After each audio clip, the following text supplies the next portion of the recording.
Saludos amigos que nos miran en todo el territorio nacional a través de las frecuencias del Canal 13 y sus repetidoras 8 y 10. También a usted que nos mira a nivel internacional por cinar.go.cr, gracias por estar con nosotros en otro programa más de esta semana desde el majestuoso Club Unión. Hace 42 años, en los años de 70, estando presidente don José Joaquín Trejos, hubo una conmoción social muy fuerte, de las más fuertes que ha existido, y que se conoce en la historia, para aquellos que no la vivieron, con el término de Alcoa. Hoy, en el programa de esta semana, vamos a hablar de este evento social que sucede en estas épocas, y para contextualizar, voy a presentarles a un grupo de invitados con quienes voy a conversar del tema, y también antes voy a ponerles un video para que ustedes se ubiquen, un trabajo que hizo la compañera Mercedes Ramírez. A mi derecha, hijo del presidente de Trejos, don Juan José Trejos, gracias por estar con nosotros, exdiputado, y va a estar conversando de este tema de Alcoa. A mi izquierda, don José Picado, dirigente de los años 70, y que hay una fotografía que lo ubica muy bien en esa lucha y en esa batalla que en su momento vamos a estarlo viendo. Mercedes, gracias por estar con nosotros. Mercedes Ramírez es productora de televisión y le tocó construir toda esta historia para llevarla a un documental que hizo Canal 13 ya hace algunos años. Mercedes, gracias. Para el aniversario. Para aniversario, correcto. Y don Jorge Arturo Montoya estuvo también en la batalla de esas épocas y se hizo historiador también, así que nos acompaña hoy con esa óptica de vivir la historia y luego poder estudiarla con mayor profundidad. Gracias por estar acá.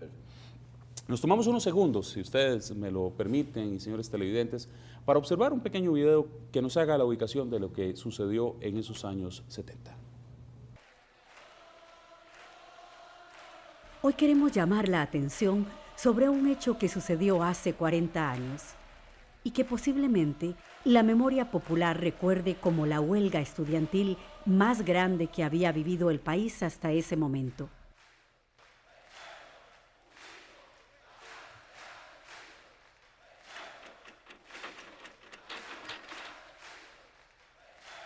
Según los periódicos de la época, más de 70.000 personas procedentes de todos los rincones y sectores del país quisieron expresar su inconformidad por la firma del contrato ley entre el gobierno de don José Joaquín Trejos Fernández y Alcoa.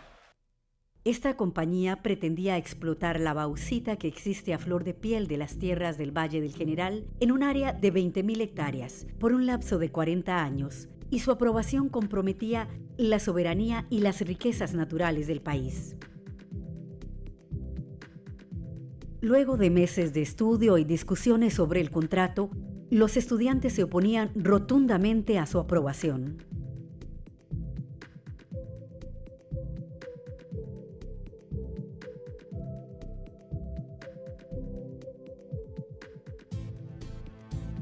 Ese 24 de abril, la protesta alcanzó su punto culminante cuando, al caer la tarde, los diputados por mayoría ratificaron y aprobaron el contrato ley con Alcoa contra la voluntad del pueblo al que representaban.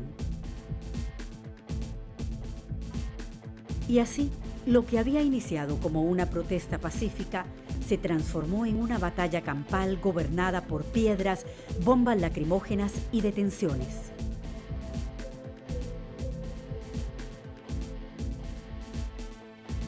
Afortunadamente no hubo muertos. Cuando el contrato de Alcoa se aprueba por los diputados, bueno, comienza el zafarrancho. Los mismos estudiantes que eran la seguridad de las manifestaciones se ponen muy violentos, se rompe esa lógica. Oímos los camiones y empezamos a oír.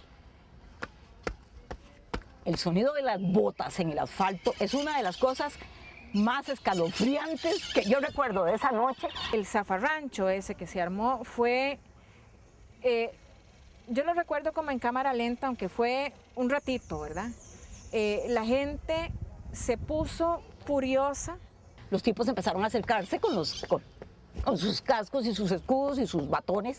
La gente empezó a tener mucho miedo de qué iba a pasar y que la policía empezara a disparar. O sea, esa fue una realidad. Nos acusaban que éramos comunistas, agitadores, hippies, de todo, ¿verdad? Los más terribles epítetos. La universidad empezó y mandaba a los colegios a hacer bullas. 2 días más tarde, el periódico La Nación escribió un editorial con el siguiente titular: En los albores del terror, 24 de abril de 1970.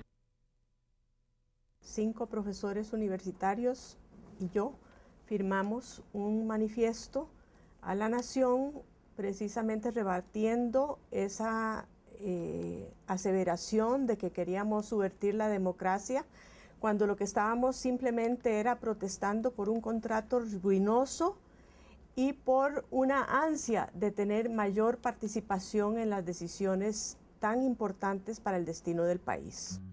Bueno, hemos visto y contextualizado algunos minutos sobre lo que estaba ahí sucediendo y parte de la historia de unos profundiza en uno de los ángulos, y ahora pretendemos poner aquí sobre el tapete un poquitito más de profundidad sobre estos eventos históricos. Vamos a tomarnos unos minutitos para que cada uno de mis invitados haga sus aportes sobre esa contextualización. Don Juan José, empezamos con usted. Gracias. Pienso que hay que conceptualizar eso un poco en el momento histórico que pasaba el mundo y Costa Rica. Teníamos una ebullición en París, en las universidades de París, en Estados Unidos, en Berkeley. Los estudiantes se manifestaban casi contra el statu quo del mundo. Acordémonos de que Rusia, la Unión Soviética, estaba en sus mejores años, estaba Khrushchev, había la Guerra Fría, había una situación difícil, y que en Costa Rica pues siempre nos hemos caracterizado por la paz, la tranquilidad, y ya los estudiantes estaban inquietos en que algo había que hacer. Y liderados por don Rodrigo Carazo, que estaba en la Asamblea Legislativa en ese momento, se inició una protesta que yo diría que el pretexto de esa protesta fue el contrato de Alcoa, que no se dice en este documental, y yo creo que muchos de los que vivimos esa época, y mucho menos los actuales, la actual juventud, conoce que ese contrato, no conoce que ese contrato ya existía desde 1964. Un contrato que era grave para el país.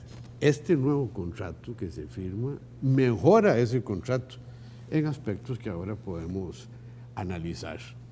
Pero sí había un contrato que, por ejemplo, ni siquiera pagaba el impuesto sobre la renta, exonerado Alcoa de pagar el impuesto sobre la renta. Y entramos luego con más detalles. Vamos a ir profundizando. Don José Picado. Este movimiento, independientemente de dónde se origina, la coyuntura que pueda tener, internacional o nacional, etcétera, tiene un protagonista, y es la juventud. Eso en primer lugar. En segundo lugar, esa juventud que es protagonista se inspira ideológicamente en cosas que no tienen nada que ver con Costa Rica, en el buen sentido de la palabra.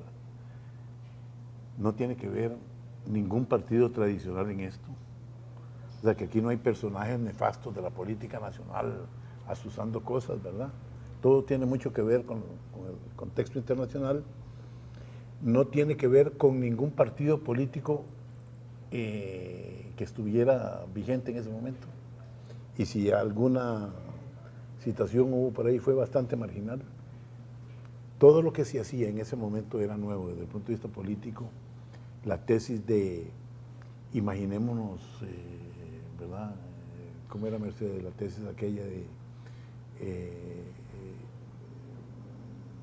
utilicemos la imaginación, exijamos lo imposible. Era una tesis que, esa tesis, la repito, utilicemos la imaginación, exijamos lo imposible, una tesis que no tenía nada que ver con nada que tuviera que ver con la política tradicional costarricense. posteriormente estos eventos tuvieron tanta relevancia que tienen mucho que ver con lo que ha pasado después en Costa Rica. No es que terminó Alcoa y no pasó nada, no. Pasaron todas las cosas que hay que pasar, porque la historia de Costa Rica en esos años se puede calificar de la siguiente manera: antes y después de Alcoa, y podemos discutir por qué. Mercedes. Bueno, yo como persona que vi los toros desde la barrera, ¿verdad? No fui militante en ese momento, tenía miedo de todo, de todos los planteamientos que venían de afuera, de las drogas, del rock, de muchas cosas, ¿verdad? Más bien, posteriormente, para mí fue saldar una deuda con mi generación. Y entonces me dediqué a la investigación, mucho más atrás todavía de lo que dice don José. Y encontré que desde 1956 Alcoa ya había solicitado un permiso para la exploración de las tierras del General. Y lo que sucede en el gobierno de Mario Echandi posteriormente, lo que se redacta es un contrato administrativo. Pero entre ese contrato administrativo, 1956 y 1968, Alcoa estuvo explorando y siempre se retiraba de las exploraciones diciendo que habían sido infructuosas. Entonces, a mí me llamó muchísimo la atención que eso culminara en un contrato ley, porque si una investigación, una exploración es infructuosa, termina consolidándose en una figura como el contrato ley, y digo yo, aquí tiene que haber un gran interés más bien de Alcoa, aquí alguien está mintiendo. Voy con don Jorge Arturo Montoya, me quedan un par de minutos para contextualizar y venimos ahora sí más libremente en el siguiente segmento. Bueno, yo primeramente señalaría que Costa Rica no es una isla y forma parte de todo este contexto internacional, pero que no son solamente los acontecimientos del 68 en París, las muertes en Tlatelolco, sino una cantidad de malestar que existían en los diferentes pueblos del mundo, hasta en los países desarrollados. Bueno, puedo señalar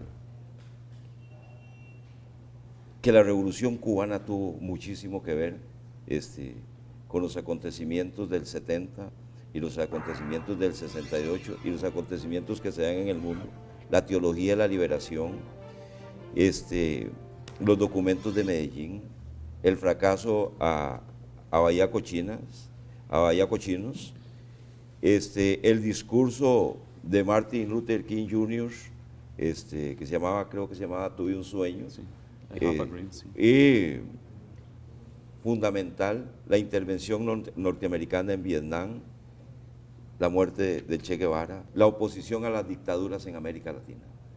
Era una época de rock, era una época de paz y amor y de otros contextos que vamos a seguir profundizando en el siguiente segmento. Vamos a ir a un corte comercial, estamos haciendo un recuerdo de la época de Alcoa, prácticamente a 42 años de que este evento sucediera. Ya volvemos.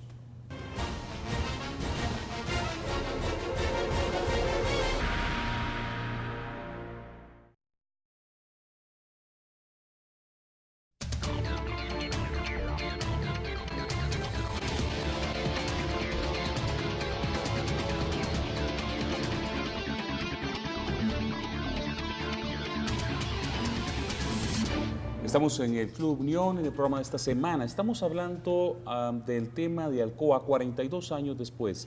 ¿Qué pasaba en la profundidad y en el sentimiento de estas universidades? El señor Picado, que ustedes vieron en el documental, es la persona que está enfrente de un policía, el policía a punto de darle, al final no lo termina de golpear, y decía ahora en el corte comercial que lo gracioso es que él se sentía muy apoyado porque pensaba que estaba rodeado de un montón de gente, ¿verdad? Y cuando la foto salió, se dio cuenta que estaba solo, ¿verdad? Bueno, ¿qué sucedía en ese momento? ¿Qué era lo que estaba pasando? Yo señalaría que sucedía algo bastante curioso en la sociedad costarricense, y era que en la Universidad de Costa Rica cuando se daban se daban las becas a los estudiantes para que terminaran su carrera, aparece un contrato que se llamaba Creces, que eran créditos, eran préstamos a los estudiantes. O sea, divorciado totalmente del Estado. Entonces, ahí comienza incluso a originarse toda una protesta y a la organización del movimiento estudiantil. Otra de las que originan de antecedentes de Alcoa en la Universidad de Costa Rica es también que no era la elección universal en la dirección de la FEUR.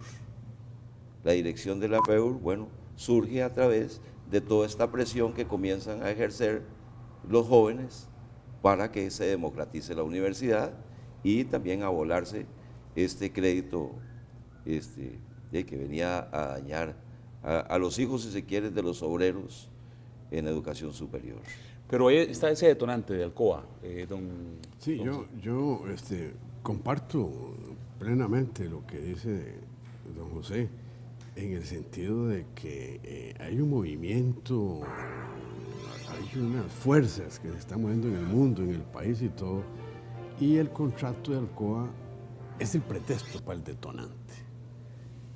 Y pretexto porque, como decía hace unos minutos, ya existía un contrato desde 1964 con Alcoa, y que dice el contrato, en su cláusula primera, el Estado otorga a Alcoa una concesión exclusiva de exploración y subsiguiente explotación en una área total de 250 kilómetros cuadrados.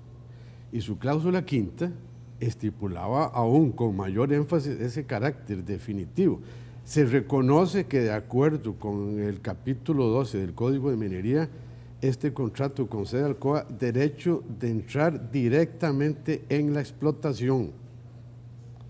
Para mayor claridad todavía, este contrato estará en vigencia y efecto durante 25 años, contados a partir de esta fecha. De conformidad con lo establecido en el artículo 108 del Código de Minería, en su párrafo final, este plazo será prorrogable por una sola vez a solicitud de Alcoa por otro periodo igual. Sí, o sea, teníamos un contrato por 50 años. Por 50 años, y para que nos ubiquemos un poquito, el tema era Pérez Celedón, ¿verdad? Eran Pérez Celedón. Pérez Celedón. Siempre se ha dicho que si eso hubiera sucedido, Pérez Celedón sería una planicie, ¿verdad? Bueno, y todavía más aún, este contrato que se suscribe o que es aprobado en la Asamblea Legislativa por muchos diputados, porque requirió de 38 votos, ¿verdad? Diputados de Liberación Nacional, diputados de la Unificación Nacional de ese momento, es decir, requirió toda una aprobación, un estudio durante 2 años, y este contrato mejora, como podemos analizarlo ahora, mejora en mucho el contrato de 1964. Bueno, y había muchísimo. Y había mucha presión política, y déjenme que voy a ver un videito. Observen este videito de qué era exactamente la presión que sucedía, y creo que es el diputado Villanueva, padre, quien habla... Villanueva Badilla. Exactamente, Villanueva Badilla, quien nos dice la presión que estaba surgiendo ahora que usted habla sobre esos votos, de los 38 votos que surgieron ahí. Veamos. Alcoa pretendía que fuera un contrato ley, ¿verdad? Y que no pudieran ser variados sino solo como una reforma constitucional. Y en eso desde luego había un grupo que no estábamos de acuerdo, ¿verdad? Damos oposición y con mayoría, posición de lujo. Y a mí me tocó negociar con copeos nuestros los votos para que pasaran muchos proyectos. Uno fue Alcoa. Cuando tiraban línea, lo que se llama la línea de fracción, ¿verdad? Que pasaban y decían, ponían a uno para que fuera diciendo cómo votaban, si sí o si no, ¿verdad? El que daba las órdenes era Fernando Bolio, y le hablaba a un tal Pepe Vega, que era secretario o algo así, y cuando llegaba, digo, al decirle a Fernando Bolio que la línea llega hasta aquí, que yo sigo mi línea, que a mí no me tiene que dar línea porque yo la vivo. Bien, acabamos de escuchar al diputado Villanueva hablar sobre esa línea y dónde se detiene. Yo quisiera decir algo para darle un poco de continuidad a esto, porque me parece que no se trata ahora de discutir si el contrato de Alcoa iba o podía o no ser bueno para Costa Rica, los intereses del país, o la soberanía más o soberanía menos, ¿verdad? Por eso yo había empezado con la tesis de que el protagonista había sido uno, que era la juventud. Eso es muy importante porque el protagonismo de la juventud aquí había habido muy poco en toda la historia del país, ¿verdad? En la Bonanchar, por ejemplo, cuando se liquidó ese monopolio de la luz, los jóvenes no participaron. Incluso en otras manifestaciones participaron las mujeres, pero no participaron los muchachos, ¿verdad? Y esto se da porque a nivel también internacional y de manera muy global, la coyuntura mundial a quien menos le dice cosas buenas es a los jóvenes, ¿verdad? Los jóvenes son gente que no sabe para dónde va la cosa. Cuando la lucha y cuando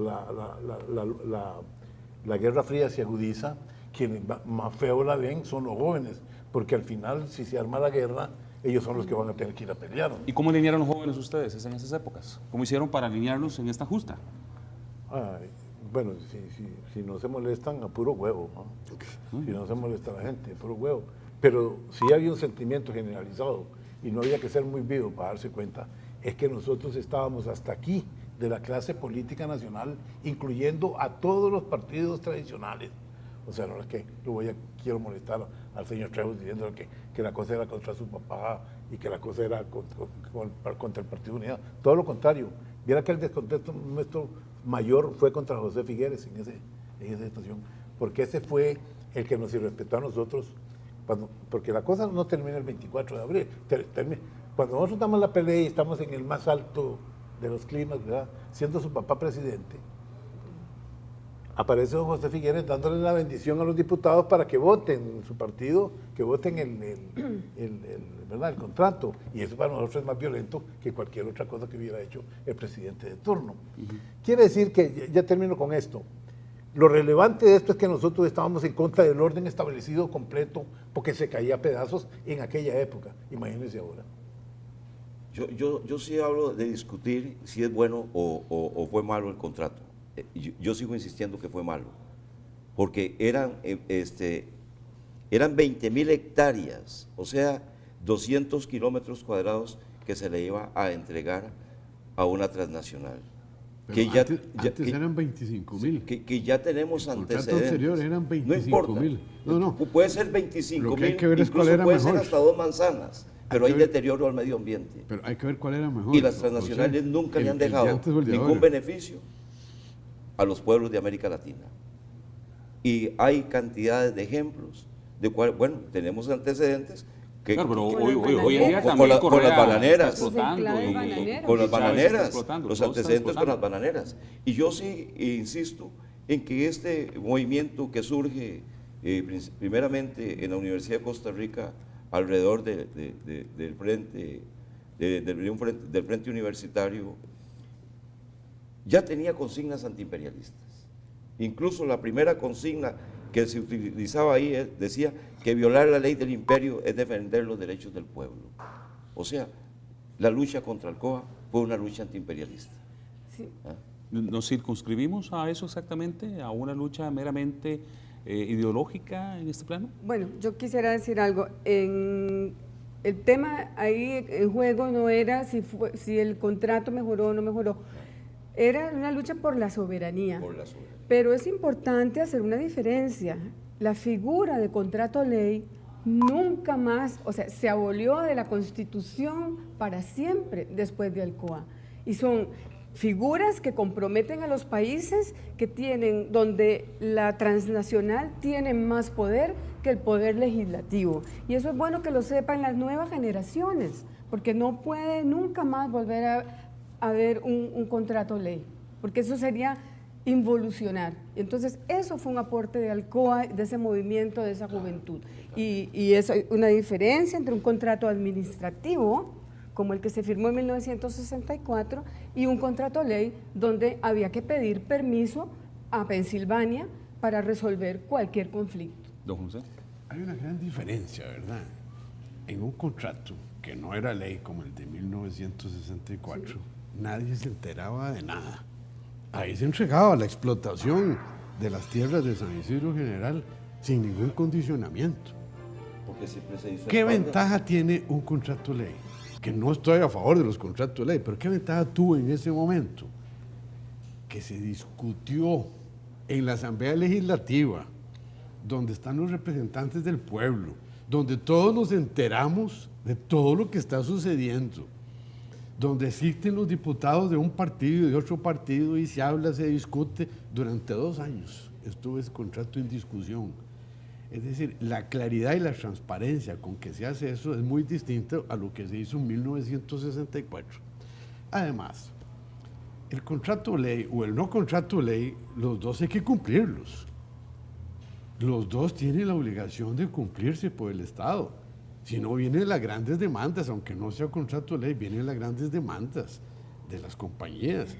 Ustedes lo ven ahora con las carreteras del imperialismo español, si se puede llamar ahora, ¿verdad? Con las grandes inversiones que están haciendo aquí y las violaciones que se están haciendo con contratos que no son ley, ¿verdad? Así es que todo eso es relativo. Todo eso es relativo. Yo quisiera decirle, don José, que cuando yo menciono que nosotros estábamos descontentos con la clase política, no estábamos descontentos con ella como sujeto, ¿no? Estábamos descontentos con ella porque nos habían heredado un país que se conocía en el mundo como una república banano, que sigue todavía siendo un poco ahora, ¿verdad? Y nosotros no queríamos ser ciudadanos de una república banano. Eso para empezar, ¿verdad? Y yo recuerdo muy bien, así como la compañera Sonia, ¿verdad? Recuerda muy bien las fotos de los soldados que venían. Yo recuerdo muy bien que cuando nosotros, porque una cosa es decir Alcoa y otra cosa es trabajar 1 año para el 24 de abril, porque hay que aclarar también que el 24 de abril no es el único día, ni mucho menos. Sí, nosotros trabajamos más de 1 año y medio, luego al final salió lo del 24 de abril, pero nosotros anduvimos cortando cercas en los potreros de desamparados para provocar una huelga en la Facultad de Estudiantes de Estudios Generales, ¿verdad? Porque tampoco era que los profesores, como parece ahora, estaban a favor o estaban en contra del contrato de Alcoa. Nosotros tuvimos que hacer nuestras huelgas, tuvimos que recoger nuestro dinero también, ¿verdad? Para financiar esa pelea, porque era una pelea dura. Pero todo eso lo hacíamos con el afán de que no se aprobara el contrato, porque el contrato nos iba a hundir más en esa característica nefasta que siempre ha acompañado a Costa Rica, que es la de ser república banana. Y nosotros no somos, y aquí hay lógicamente una gran diferencia, nosotros no somos ni como Honduras, ni nos parecemos siquiera, no somos de ninguna manera como Guatemala, tampoco, ¿verdad? Y no menciono a El Salvador porque yo nací en El Salvador y tampoco así hay que ser muy rudo, pero nosotros en realidad lo que siempre tratamos de hacer fue rescatar a Costa Rica para las mejores cosas de Costa Rica. Voy a ir a un corte comercial y cuando regreso quiero hablar de algunas anécdotas para que ustedes se den cuenta del esfuerzo que hubo que hacer ahí. Hay una anécdota que me pareció muy interesante, conversaba con una persona y era, creo que la cotejó también Mercedes en el documental, cómo las jóvenes de ese entonces se quitaban sus anillos, se quitaban sus aretes y lo ponían, exactamente, y lo ponían en el centro y decían, vendan todo eso porque necesitamos plata para financiar este tipo de movimiento. Eso y más historias sobre Alcoa cuando regresemos.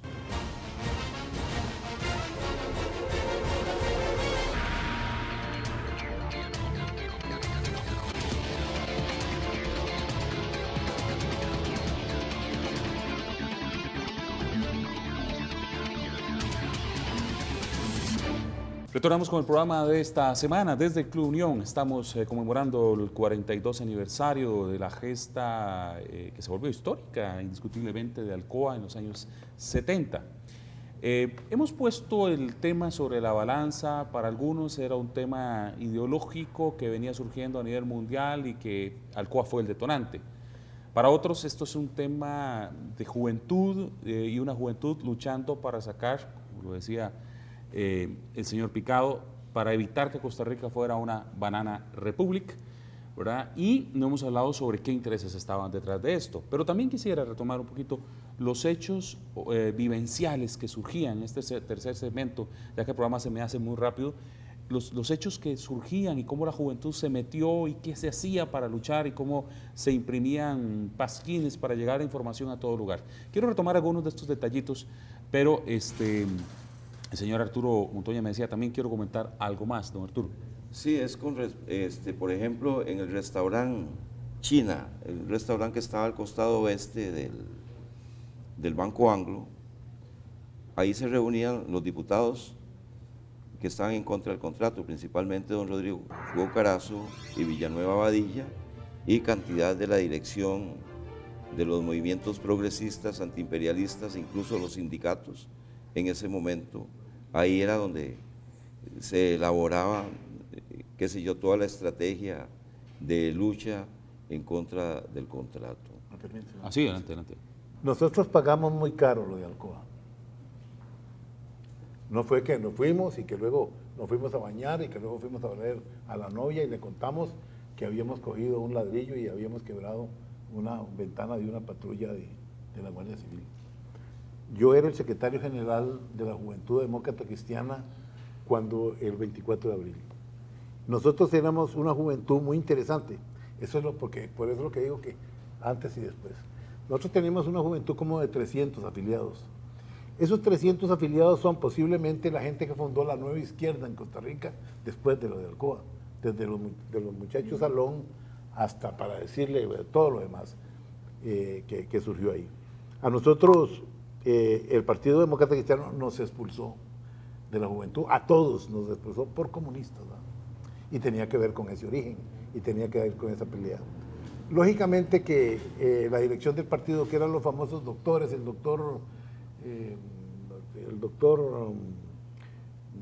Zamora, etcétera, utilizaron el argumento de que nos expulsaban por ser comunistas y sin embargo el trasfondo era otro. Y vea cómo la cosa estaba cambiando, que incluso se estaba dando la situación de que los partidos ya caudillistas con ideología de caudillo, como el Partido Calderonista, ya no podían funcionar, y entonces cada partido iba, así como el Partido de Liberación Nacional era socialdemócrata, pues el Partido Social Cristiano ahora tenía que ser Partido Social Cristiano, y los doctores nos expulsaron a nosotros para poder entregar la ideología al Partido Unidad Social Cristiana. Eso no lo conoce nadie, es una anécdota, ¿verdad?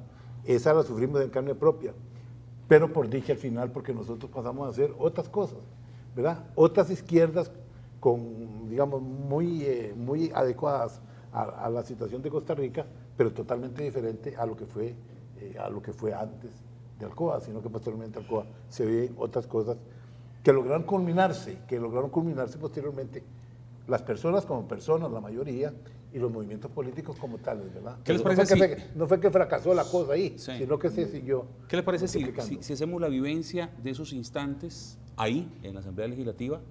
Porque, por ejemplo, aquí tengo, señores, creo que uno de ustedes bajó el switch de la Asamblea Legislativa, ¿verdad? Y el otro, no sé cuál fue el de los dos, o alguien más, le prendió fuego a las cortinas. O sea, es la toma de la Asamblea Legislativa, ¿verdad? O sea, ¿qué pasaba en esos instantes? Tratemos de desmenuzar lo que sucedía en esos instantes, ¿verdad? Primero señalar que además fue como lo señalé anteriormente, y sigo comprometido con esto, fue una lucha ideológica, fue una pelea antiimperialista, incluso quiénes eran los voceros del gobierno del señor Trejos. Si el ministro de Seguridad, Diego, mi hermano, que fue el que mandó a golpear a los jóvenes con golpizas, hubo 350 detenidos. Y luego el ministro... Sobre eso quiero hacer como un paréntesis. Sí, el ministro... La fuerza pública tuvo que actuar con fuerza porque estaban tomando la Asamblea Legislativa, estaban quemando la Asamblea Legislativa, estaban quemando los automóviles, los carros. Es decir, aquí se estaba haciendo... Entonces, ¿qué querían? Que la fuerza pública se cruzara de brazos y les dijera, señores, tengan cuidado, no quemen la Asamblea Legislativa. Había que actuar con una fuerza determinante. El ministro de Economía y el ministro de Comercio, uno de los dueños de la nación, era uno de los voceros, Manuel Jiménez de la Guardia, que incluso dijo que ahí después hubo una cantidad de saqueos y de robos y que había una cantidad de pillos y ladrones y no estuvieron detenidos en ningún momento. luego el ministro de el ministro de Planificación. De todos estos Planificación. movimientos siempre se aprovechan los delincuentes. El ministro los de Planificación. estudiantes van con muy buena voluntad, Sí, pero los delincuentes en todos los países empiezan a saquear. Don José, se disculpe, aprovechan del pero momento, es satanizar al movimiento. Incluso hasta el ministro de Planificación, Miguel Ángel Rodríguez. Vean ustedes, esto tenía todo un carácter ideológico y ellos siempre fueron serviles. Eso fue aprobado por Liberación Nacional, claro, por la mayoría, porque acuérdese que el gobierno de José Joaquín Trejos tenía minoría en la Asamblea Legislativa. Claro. Minoría. Eso fue aprobado por la mayoría de Liberación Nacional en la Asamblea Legislativa. No nos olvidemos. Y una liberación un poco confusa, porque creo que el padre Benjamín Núñez estaba apoyando el movimiento en contra de. Sí, claro. Sí, claro. No, y Villanueva. Y Villanueva. Entonces y Rodrigo Carazo, que fue el líder de ese movimiento. Claro, don Rodrigo. Exactamente. Y bueno, ¿Y qué pasó con Frank Marshall, que no participó, era diputado y no participó? Estaba en la cárcel. ¿Ah? Estaba en la cárcel, sí, no estaba orando en ninguna iglesia. Nunca fue un angelito.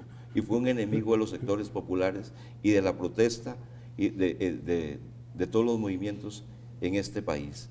Y ahí señalo, una anécdota, nada más quería señalar, ¿qué papel jugó el movimiento Costa Rica Libre? ¿Ah? ¿Qué papel jugó el movimiento Costa Rica Libre? Cuando al día siguiente hasta se le decomisaron armas el 25 de abril, cuando decía que los que protestaban eran los que tenían las Molotov, los que iban a tomar la Asamblea Legislativa, y el papel que estaba jugando el movimiento Costa Rica Libre. Pregunto porque es evidente que como periodista tengo que hacerlo. A ver, en ese instante, ¿ustedes sabían qué iban a hacer? Porque si ya sabían dónde estaba el switch para bajar la electricidad... Estaba planeado. O sea, había todo un movimiento de planificación. Subversión. No quiero decir que esté en favor o en contra, pero estaba bien articulado el movimiento. Sabía qué paso se iba a dar. Sí se aprobaba el contrato. ¿Verdad pero, que no, sí por se aprobaba, sí solo, obviamente. No, hay que... Lo que incendió fue la aprobación del contrato. Nunca se ha destacado que en todo esto, ¿verdad? Siempre hay, digamos, un corazón y una cabeza centrales, ¿verdad? Eso iba a preguntar. ¿Quién era el corazón? ¿Quién el llevaba corazón y la cabeza centrales se llama el movimiento 11 de abril. El movimiento 11 de abril se empezó a reunir en la Asamblea Legislativa un año antes del 24 de abril y estaba liderado por un muchacho que se llama Óscar Álvarez, que luego fue presidente de la Facultad de la Estudios Generales, recogieron dinero financiero. Ellos eran los ideólogos originalmente, los que estaban interesados en dar una pelea, pues lógicamente contra el COA, por no ser república banana, y lógicamente que las peleas contra una empresa extranjera son antiimperialistas. ¿Qué vamos a hacer? No sé. Pero esas categorías ya no, yo ahorita trato de no usarlas tanto porque eso fue hace, siguen siendo imperialistas, pero ya, sí, yo nada más que como yo lo puedo decir, ya no solo es Estados Unidos, yo lo puedo decir de otra manera ya. Aquí yo traigo incluso unas actas de que el primer movimiento que surge además con el 11 de abril es el FAO, el Frente de Acción Universitaria, y no solamente Óscar Álvarez. No, espérate, pero habían otros. Para explicar un poquito incluso esos muchachos estaban ahí, ellos eran como una especie de futuro, digamos, hijo del movimiento revolucionario del pueblo que dirigía en ese tiempo Sergio Eric Cardón, ¿verdad? Lo que era el MRP. Y eso era lo que en el futuro iba a ser el brazo estudiantil de los estudiantes de la universidad, porque en ese tiempo el MRP no tenía brazo estudiantil en la universidad, sino que eran autocasto, aquí, allá, clandestinos, pero no tenían representación estudiantil en la universidad. Ese grupo fue el que luego se transforma en algo que se llamó FEB después. Pero sí tenían claro qué movimientos iban a hacer. Nosotros teníamos claro, sí, a lo que voy a esto, nosotros teníamos claro que teníamos que luchar contra el COA y que el COA podría ser, digamos, una excelente oportunidad para agrupar y organizar al movimiento desde el punto de vista político de los estudiantes. ¿Sí? O sea, las luchas populares también son un acicate para fortalecer la organización al interno de las universidades. Eso lo sabíamos nosotros, pero nosotros en ningún momento nos planteamos la tesis, como alguien piensa ahí idealistamente, de hacer una revolución, ¿verdad? Porque tampoco éramos tan tontos, ¿verdad? Nosotros sabíamos que eso iba a terminar porque no sé si ustedes se dan cuenta. Iba a terminar en un pleito y un pleito No, fuerte. iba a terminar en un molote, ¿verdad? Sí. Iba a terminar en un molote, más molote, menos molote, dependiendo de la reacción nuestra en ese momento. Al voto. Porque Si- además, si me permiten, nada más una cosita le quiero decir. Porque hay que tener claro que lo que pasa en la universidad es un asunto muy artificial. El muchacho en la universidad vive una vivencia absolutamente artificial. Es el problema que tiene el movimiento estudiantil ahora. Ellos allá adentro no viven lo que vive el país, lo que vive la gente. Que Viven su propia viven realidad. su mundo y cuando terminan de estudiar se van para su casa y por eso es que dicen que la gente que fue de izquierda luego se hace de derecha, etcétera, etcétera, etcétera. Exactamente. Permítame, porque entonces yo quisiera que viéramos un pequeño video para ahora sí decir qué pasó y en este último segmento comenzar a retomar qué fue lo que pasó ese día. En el momento en el que estalla, ya se vota en la Asamblea Legislativa y se armó la de San Quintín. Cuando el contrato de Alcoa se aprueba por los diputados, bueno, comienza el zafarrancho. Los mismos estudiantes que eran la seguridad de las manifestaciones se ponen muy violentos, se rompe esa lógica. En aquella esquina, el padre Benjamín Núñez hace una oración y trata de llevarse la manifestación, pero empieza una pedrea y prácticamente un incendio en esta parte de la asamblea.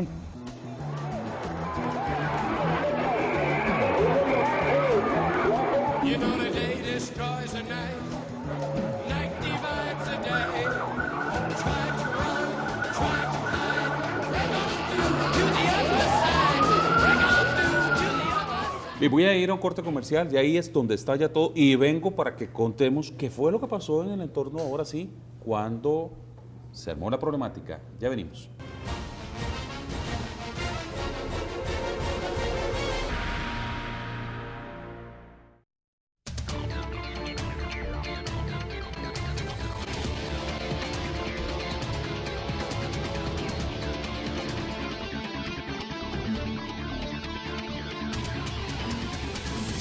Bien, volvemos al último segmento del programa de esta semana, recordando los hechos históricos de hace 42 años con el tema de Alcoa.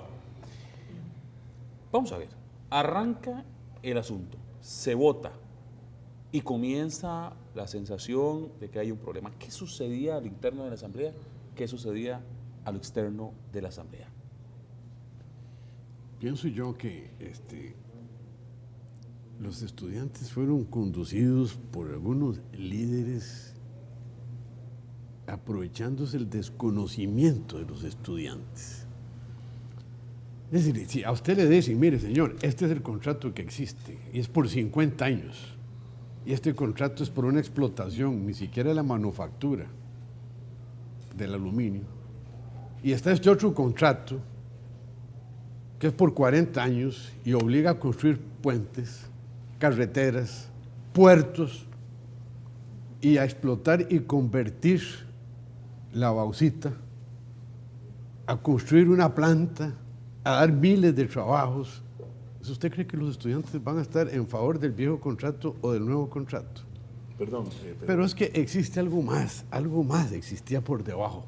Es todo ese movimiento, todo ese aprovechamiento, todo eso de que estaba pasando tal vez en Chile, lo que estaba pasando en otros países. Es decir, aquí se quería un grupo que tenía intenciones de transformar la sociedad costarricense hacia un comunismo. Yo creo que no debemos de engañarnos en eso. Había algo más de fondo que un contrato que lo que hacía era mejorar el anterior contrato. Don Eso José, no era lo usted importante. dentro de 40 años, espero que esté, no creo que yo esté. Yo tampoco creo que espero esté. que usted esté dentro de 40 años, a ver si va a manejar el mismo discurso dentro de 42 años con respecto a Cruzitas, que viene a beneficiar, a dar empleo.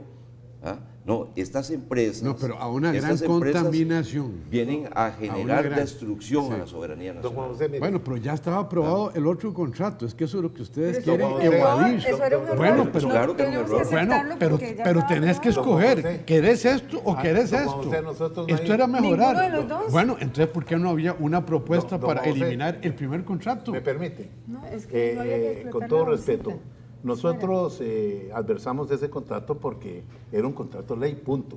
Independientemente si es un poquito mejor o no que el anterior, que no lo conocíamos, en honor la verdad. No lo Ese conocía. era otro, pero ahí estaba y No lo conocía. no estaba vigente y nos iban a imponer. Nosotros estábamos oponiéndonos a ese y bien opuestos estuvimos.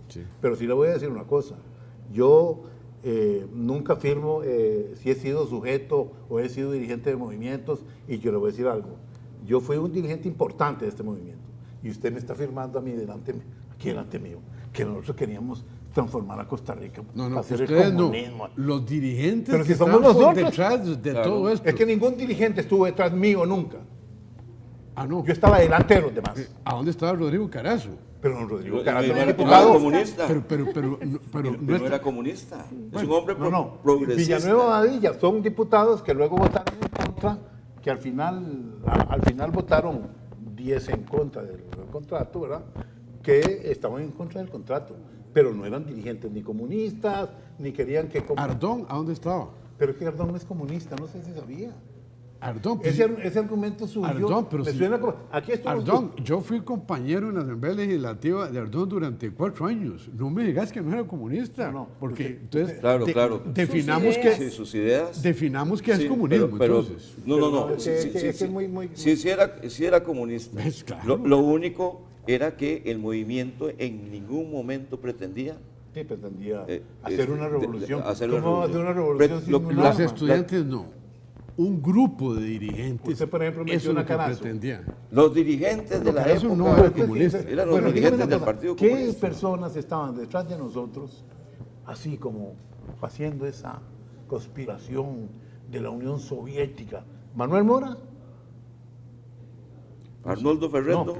No, le pregunto, ¿Manuel Mora estaba ahí? No. Usted que era el que estaba ahí conoce más que yo. Por eso le estoy diciendo, no había nadie. Ahí donde Por eso estamos me nomentando. parece importante aquí aclarar de que no había ninguna conspiración comunista.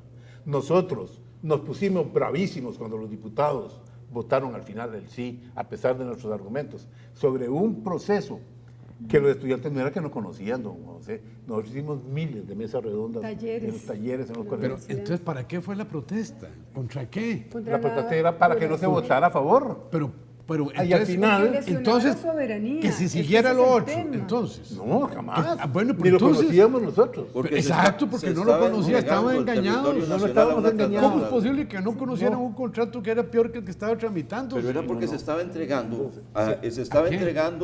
a una transnacional, parte del territorio nacional. Ya estaba para entregado destruirlo, y el contrato para de antes. destruirlo. No, a través de un Estaba contrato entregado.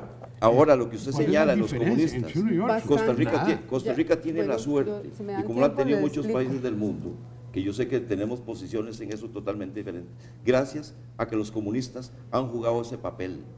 Y los comunistas, como lo jugaron en Alcoa, lo han jugado en la historia de este país, en defensa de las instituciones, en defensa de las grandes construcciones logradas por el movimiento obrero, como el Código de Trabajo y las garantías sociales. Los comunistas han jugado el papel más prestigioso en las luchas por la defensa de Pero los él trabajadores. no en este se país. refiere a que ellos son los conspiradores, por eso me interesaba aclarar, pero si no son ellos quienes fueron.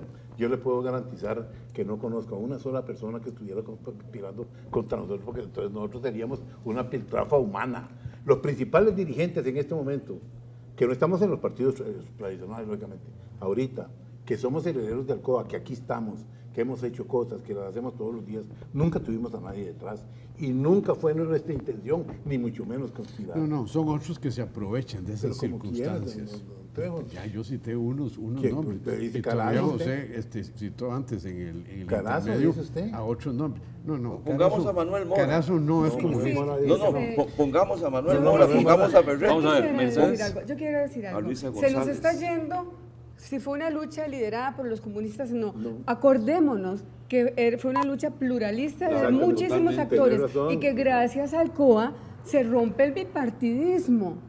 Cuando se vota el contrato de Alcoa Totalmente. había 2 partidos. Después de Alcoa, todos estos pequeños grupos, todos estos actores pasaron Emergen. a ser partidos políticos. Y este país, por primera vez en la historia, pasa a ser un país pluralista.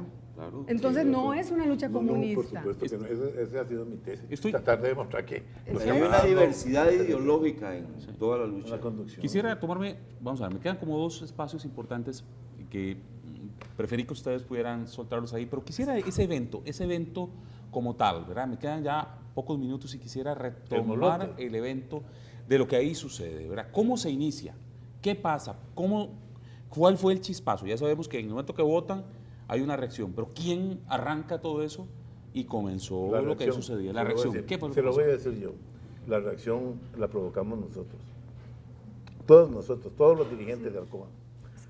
Para decirle algo, digamos, yo formaba parte porque nosotros tenemos que cuidar la Asamblea Legislativa.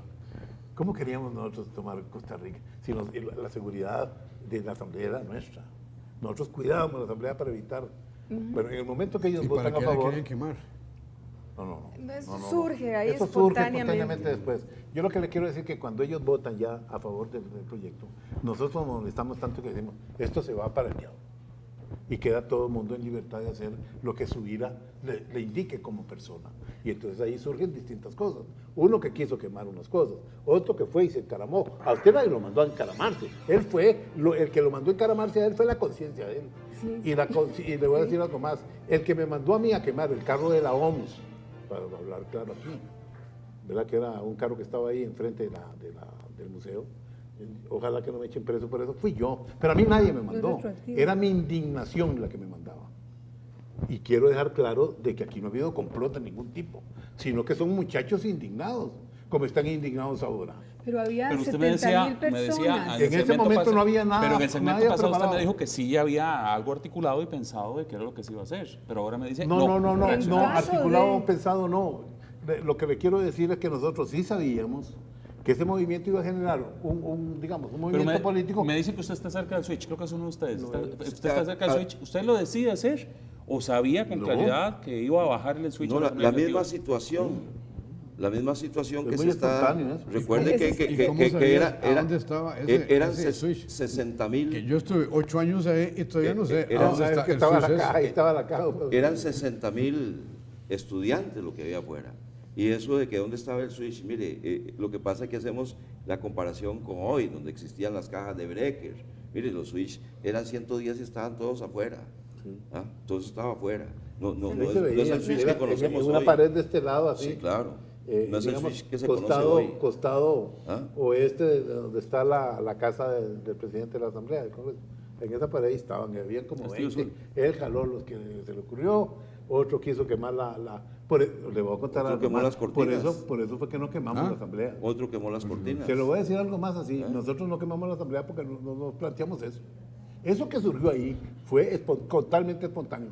Porque sí le puedo decir una cosa. Eso es cuando las turbas se descontrolan. Se descontrolan. Que pasen un montón de cosas. Pero sí le voy a decir algo. Nosotros éramos tan... Se descontrolan con la reforma fiscal. Se lo voy a decir aquí delante de todo el país. Nada. Si nosotros nos hubiéramos planteado, por ejemplo, esa tesis con la que usted comenzó, de que íbamos a tomar el país, de que iba a ser un complot comunista y que había que tomar la Asamblea Legislativa, etcétera, no hubiéramos llegado de la manera que llegamos. Tenga la seguridad, porque para empezar, nosotros no somos tontos. Pero perdón, ¿cómo nos iba a indignar esa manifestación de 70.000 personas que estaban frente a la Asamblea Legislativa cuando los representantes del pueblo, de esa mayoría, en una relación de 42-11, habían votado a favor del contrato? O sea, sus representantes lo habían traicionado a todo el país y el movimiento, por supuesto, reaccionó. ¿Y por qué en 1964, vuelvo a insistir, cuando se firma un contrato peor que ese, ¿a dónde estaba el pueblo? ¿A dónde estaban todos esos estudiantes? ¿A dónde estaba todo? No se estaba dando la coyuntura. ¿Qué pasa hoy? Ahora con las concesiones y todo lo que se da, ¿a dónde están? En el 74 no había movimiento estudiantil siquiera. Claro. Y no se estaba dando la coyuntura del movimiento. Hoy sí lo hay. Y pasan muchas cosas. Oye, sí. Y la juventud eso sería objeto de un programa de canal. Entonces, a mí me encantaría explicar por qué no pasa nada. Porque hay para mi gusto un movimiento estudiantil ocioso en la elaboración teórica, más allá de la filosófico. No, muy ultra raro, ¿verdad? Para entrar, que se queda en ese hecho y que no va a conquistar nada. Duele mucho que el resultado de todo esto es la pobreza que se vive en Pérez Celedón, donde está el aluminio ahí enterrado. Ustedes saben que después de la explotación, porque eso traía carreteras, traía muelles, que ya hubiera terminado el contrato porque ya pasaron los 40 años. No, y vamos a ver, había muelles, había carreteras. Tenían que dejar las tierras como las habían encontrado, cultivables, y vendérselas al costo, aquí está en el contrato, vendérselas al costo a sus antiguos propietarios si así lo querían, al costo que lo compraron. Cuando fueran infructuosas, cuando ya no se le pudiera sacar nada. Al año de que ellos terminaran, aquí está, en el contrato, aquí está, al año de que terminaran de explotar, porque eso estaba dividido por varios sectores, al año de terminar cada sector, porque ya le habían sacado eso, tenían que dejarla como la habían encontrado exactamente igual. ¿Y entonces por qué Calcoa no entró de inmediato a poner en práctica lo que le otorgaba el contrato? Porque eso es una buena pregunta. ¿Qué fue lo que pasó? Sí, Alcoa se dio cuenta de que este contrato no le convenía. Entonces se aprovechó de las circunstancias que se presentaron en el gobierno de don Daniel Ober en 1976 para decir: ¿ustedes quieren rescindir el contrato? Con mucho gusto, vamos a rescindirlo, no tenemos ningún problema y nos vamos. Eso fue lo que pasó. Ya que dijo que nos íbamos, bueno, el tema es que se nos acabó el tiempo de programa. Les prometo, dentro de todo esto que hemos tratado de ir profundizando, que usted me dejó una gran tarea. Y voy a hablarlo con David, que está aquí presente. ¿Qué pasa con la juventud de hoy? Ya no se dan las luchas que se daban antes. ¿Será que ahora en un mundo tan globalizado las guerras son a través de internet? En fin, vamos a hablar de eso. Vivimos una sociedad de mercado. Que vamos a empezar a profundizar también en ese tema, porque creo que queda puesta la escena para que eso suceda. A mis invitados, muchas gracias. Hemos tratado de recuperar un poquitito esta fase de la historia para que no se olvide, para que esté siempre presente, porque es importante también saber de las gestas históricas de nuestro país en sus diferentes momentos. Gracias a todos y como siempre, que Dios bendiga los hogares de cada una de las personas que habitamos este precioso país. Muchas gracias.